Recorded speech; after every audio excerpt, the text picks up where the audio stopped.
ত্রয়োদশ জাতীয় সংসদ নির্বাচন কেবল একটি ক্ষমতা হস্তান্তরের প্রক্রিয়া নয়, এটি বাংলাদেশের গণতান্ত্রিক ব্যবস্থার নতুন অভিযাত্রার সূচনা বলে মন্তব্য করেছেন প্রধান উপদেষ্টা ডক্টর মোহাম্মদ ইউনূস। অন্তর্বর্তী সরকারের প্রধান হিসেবে জাতির উদ্দেশ্যে দেয়া শেষ ভাষণে তিনি একথা বলেন। এ সময় গেল 18 মাসে তার সরকারের সফলতা তুলে ধরেন ডক্টর ইউনূস। জানান, তার সরকারের সবচেয়ে বড় সফলতা জুলাই সনদ, যা বাস্তবায়ন হলে বন্ধ হবে ফ্যাসিবাদ ফেরার পথ।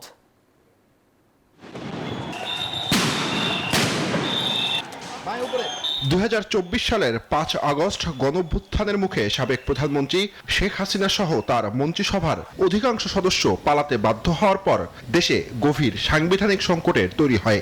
এমন সংকটে 8 আগস্ট অন্তর্বর্তী সরকারের প্রধান হিসেবে শপথ নেন প্রধান উপদেষ্টা ডক্টর মোহাম্মদ ইউনূস।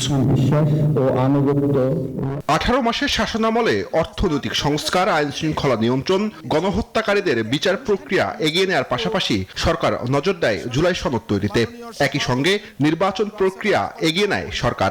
সেই জন্য আমাদের লড়াই। সরকার প্রধান হিসেবে জাতির উদ্দেশ্যে দেয়া শেষ ভাষণে তার সরকারের সফলতা তুলে ধরেন ডক্টর ইউনূস। সেই সংকটময় সময়ে আমাকে আহ্বান জানানো হয়েছিল একটি লক্ষ্য সামনে রেখে বাংলাদেশকে আবার স্বাভাবিক জীবনে ফেরানোর জন্য 3টি দায়িত্ব দেওয়া হয়েছিল: সংস্কার, বিচার এবং নির্বাচন।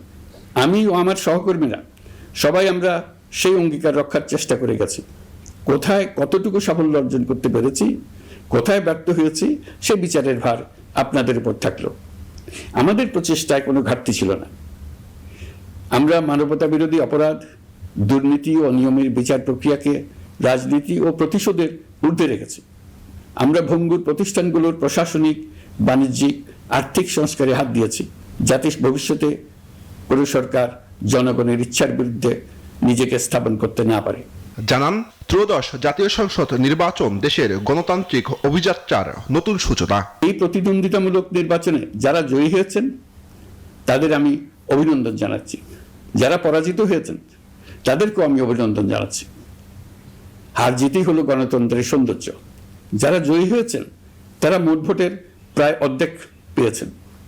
যারা জয়ী হতে পারেননি তারাও মোট ভোটের অর্ধেক পেয়েছেন। এই নির্বাচন কেবল একটা ক্ষমতা হস্তান্তরের প্রক্রিয়া নয়, এটি বাংলাদেশের গণতান্ত্রিক ব্যবস্থার নতুন অভিযাত্রার সূচনা, নতুন বাংলাদেশের জন্ম। জুলাই সনদকে সবচেয়ে বড় সফলতা উল্লেখ করে ডক্টর ইউনূস বলেন, সনদ বাস্তবায়ন হলে ফ্যাসিবাদ ফেরার পথ বন্ধ হবে। অন্তর্বর্তী সরকারের সবচেয়ে বড় অর্জন জুলাই সনদ, যার ভিত্তিতে গণভোটে বিপুল সংখ্যাগরিষ্ঠতায় তা বাস্তবায়নের সিদ্ধান্ত দিয়েছে দেশের মানুষ।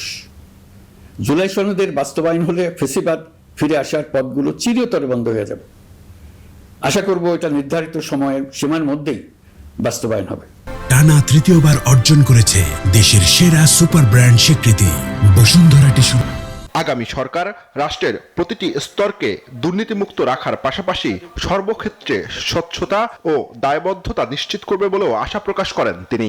অধিকারের বিষয়, দেশের স্বাধীনতা, সার্বভৌমত্বের বিষয়, পরবর্তী প্রজন্মের জন্য একটি সুন্দর বাংলাদেশ গড়ে তোলার প্রত্যয়ে দৃঢ় থাকতে হবে। দলমত, ধর্ম, বর্ণ, নারী পুরুষ নির্বিশেষে সবাইকে আহ্বান জানায় একটি ন্যায়ভিত্তিক, মানবিক ও গণতান্ত্রিক বাংলাদেশ গড়ে তোলার সংগ্রাম অব্যাহত রাখতে। জুবাইর সানি, নিউজ 24, ঢাকা।